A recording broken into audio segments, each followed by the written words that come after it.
Hi guys, welcome back to my channel, and this is your Little Joy's Corner. So guys, I will be making a pandesal today using all-purpose flour and bread. If you haven't subscribed yet on my YouTube channel, please click that subscribe button and click that notification bell for more video updates. So guys, ang una ko pong gagawin ay ang pandesal gamit ang bread flour. So this is bread flour, our instant yeast,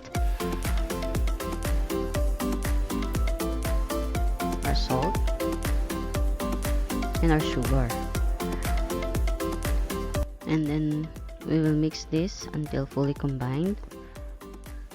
So guys, if you napanood nyo yung video ko na kung paano gamitin yung instant yeast, meron po akong link dyan.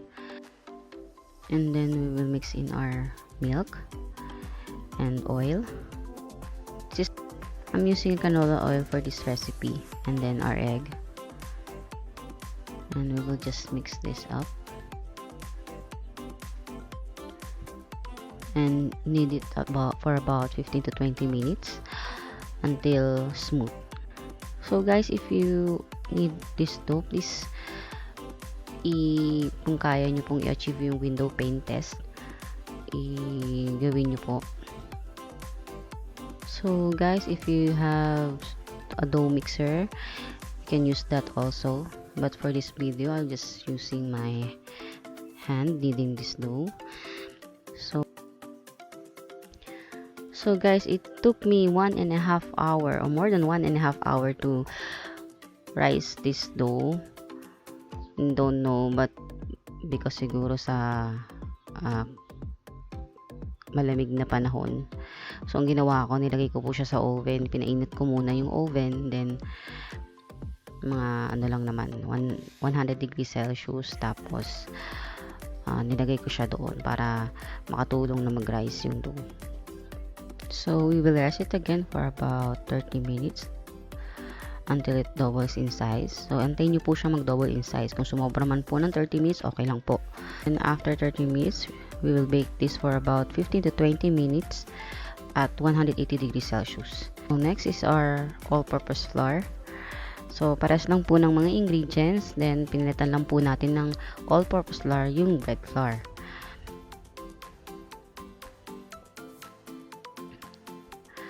Our salt, our instant yeast again, and then our sugar. So ganun pa din po, haluin lang po natin yan, and then we'll need this for about 15 to 20 minutes hanggang sa maging smooth po yung dough. Pero hanggat maaari po, i-achieve po natin yung window pane test. Mas maganda po yun, pero kasi hindi ko po siya na-achieve dito sa video na to, pero yun, ni-record ko pa rin, sayang naman po, para lang po mapakita natin kung ano bang difference ng all-purpose flour sa bread flour. Pero sa susunod, sige, gagawin natin yung window pane test na sinasabi para mapakita natin sa video ano pa yung window pane test.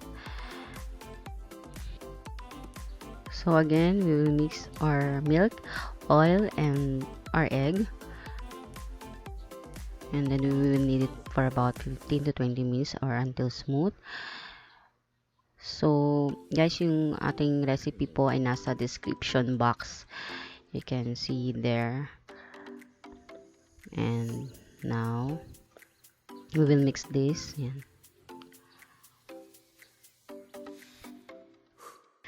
So guys, hindi po ako professional baker, hindi rin po ako professional chef, pero I will be making this video para po makatulong po sa iba kung paano po gumawa ng pandesal or ng breads sa abot po ng aking makakaya.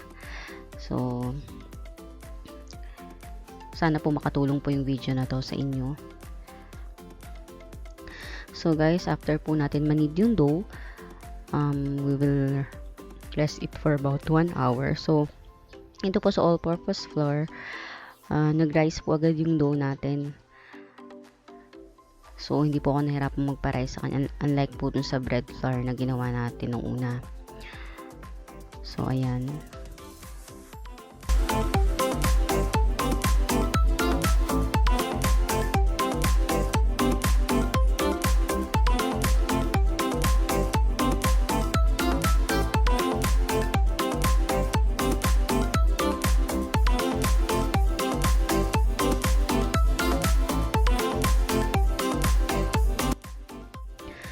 So, ayan, after 1 hour po, maglalagay na ulit tayo ng breadcrumbs. Wiwilugin na natin to. And then, we will rest it again for about 30 minutes until double in size. And we will bake it for about 15 to 20 minutes at 180 degrees Celsius.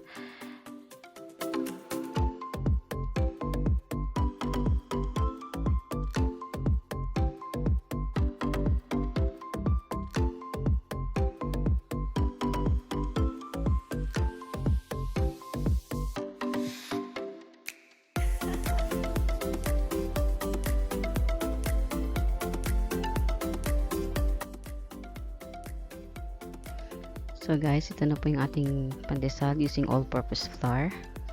So yan, titingnan na po natin kung anong pagkakaiba nila when it comes to softness.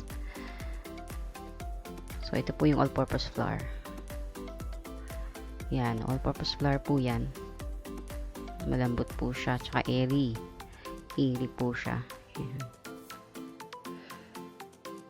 Sa lasa naman po, sakto lang po siya. Sarap. And then ito po yung ating bread flour. Malambot din. And siksik. Malambot siya. Siksik. So, ayan.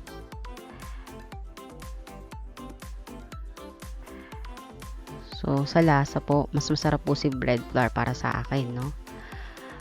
So, yun lang po. At salamat po sa lahat ng nanood po ng aking video. And then, kung hindi pa po kayo nagsasubscribe sa aking channel, please mag-subscribe po kayo at i-click nyo po yung ating bell dyan para updated po kayo sa aking mga videos. And if you like this video, please give it a thumbs up and leave a comment below kung ano po yung gusto nyong gawin ko sa susunod na video. So, thank you guys and God bless. And hope po na makatulong po sa inyo ang content na ito. Salamat po.